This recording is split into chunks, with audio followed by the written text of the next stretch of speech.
Hello, I'm Matt Williams with Ohio State University, and we're going to talk about grinding cutting units today here at the Ohio Turfgrass Research and Education Facility.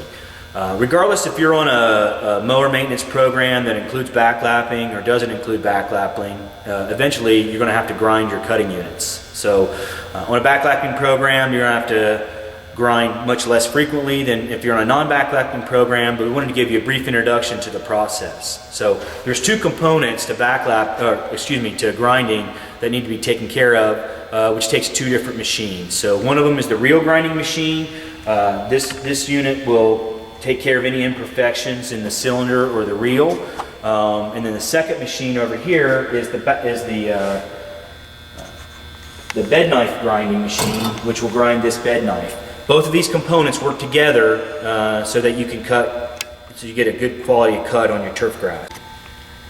Now on the bed knife grinding machine, what we're looking to do is clean up two angles. This front angle here, which is called the presentation angle or the front face angle that puts the grass in the right position to be cut, and the top face angle or the ejection angle, which is there to allow the grass, once it's cut, to leave the reel area and eject it into the bucket. So when we're going to clean these materials up, now this is an old, a used bed knife. It's been used before that is within the tolerances of us to be able to clean up. We'll mount it on this bar, and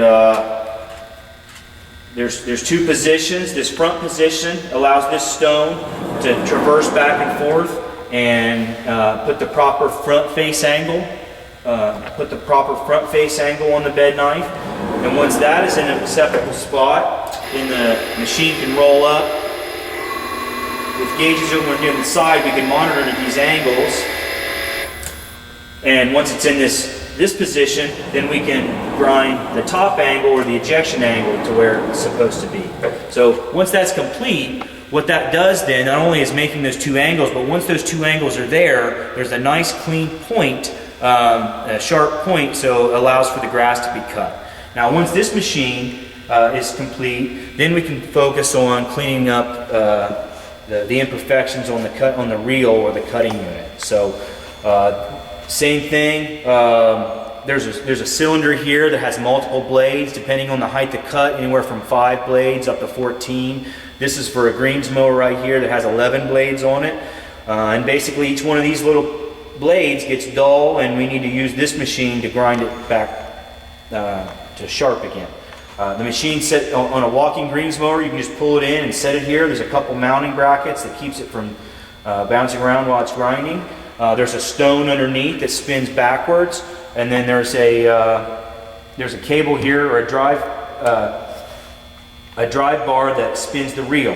These two machines, these two components work, and then this stone moves side to side while these are spinning, and then we put a nice sharp point on the fronts of these, each one of these blades on the reel. Once that's done, then we can reassemble the bed knife and put the bed knife back together and reassemble it with the mower, and then we can go on to the steps of making it cut again. Now that the reel has been ground and the bed knife has been ground, the bed knife is reassembled into the cutting unit, and this is where the cutting action takes place. When the reel and the bed knife, and it depends on the clearance between the reel and the bed knife. Some superintendents like to run with no contact or clearance, or with clearance or no contact between the reel and the bed knife, and some like to have light to moderate contact. This particular cutting unit is set up with no contact. As you can see, this piece of paper easily moves in between the gap between the reel and the bed knife.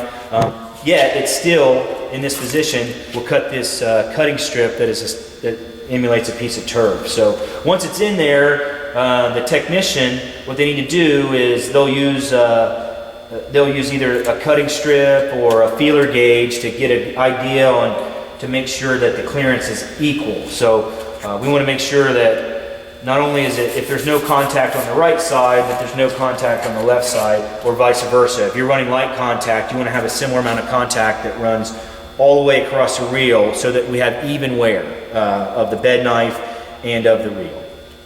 So thanks a lot, I appreciate it. If you have any questions about cutting unit maintenance, you can put you can post this in the comments section of the video.